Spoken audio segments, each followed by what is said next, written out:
Hi everyone, I'm Rob Thompson. For the people that I don't know here, which is probably just about everybody, it's nice to meet you. I've been teaching part-time for Bay Path for a couple years, few classes a year kind of thing. And I've been sorry not to be in this discussion and getting to know some of you. I'm also a forensic psychologist, and my practice has been just unreal lately in terms of deadlines for reports and testimony and that sort of thing. But I'm, really glad to be here. I'm, now working towards, completing this course successfully, and looking forward to getting to know a little bit about other folks. So I'm going to address each of these four areas that are important. The first one being about creating weekly videos. Since I have been teaching for Bay Path for a little while, I have gotten somewhat in the groove of making weekly videos. And when I think about making those videos, at least so far, I think about hitting the high points and talking about sort of what's the significance and the importance of the material for that week.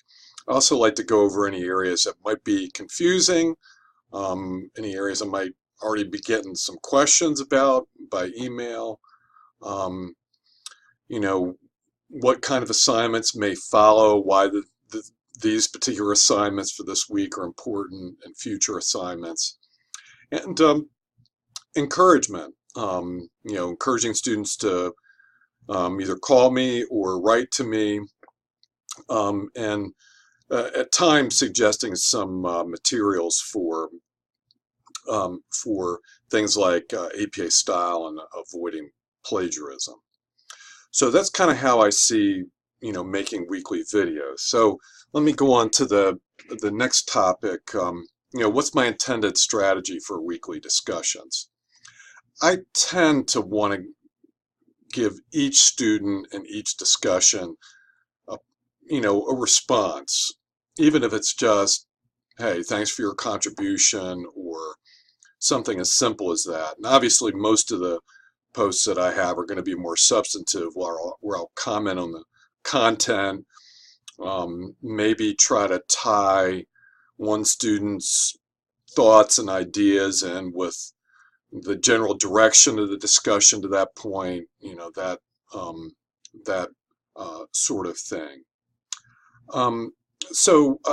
I do use, I know there's some debate about this, but I do use these discussions as a place to sort of clarify and correct things. I think you have to be careful with, quote, criticism, of a student in a public forum, but if that came up in a ground class, I would correct a misunderstanding about something. I'd try to be nice about it, but I also don't want one student to introduce an idea that sort of confuses others, or kind of gets things going in a in a not so helpful direction in terms of the discussion. I mean, if I can, I guess my haughtiest goal in the weekly discussions is to somehow deepen the discussion, give it a little bit additional context or perspective or something like that. So, moving on to my ideas for technology that can streamline feedback. I have used SpeedGrader, so I'm familiar with it generally. I'm sure I can get a lot better at it. Um, but so obviously part of my feedback has to do with trying to select the proper rubric area.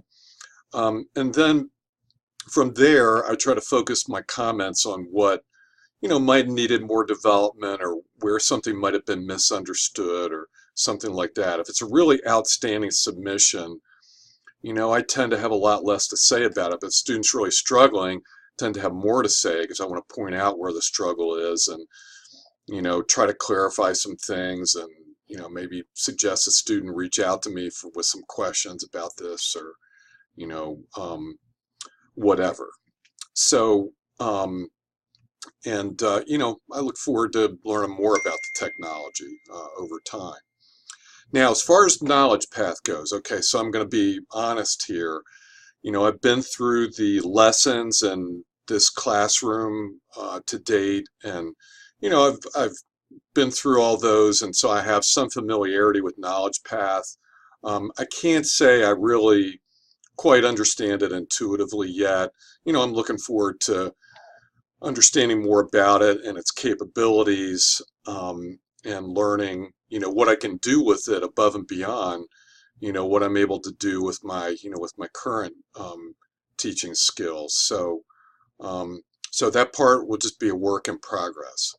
Anyway, again, it's nice to be able to say hello to people. I'll look forward to maybe touching base a little bit, in this classroom discussion, and and that's it for now. Thanks. Bye bye.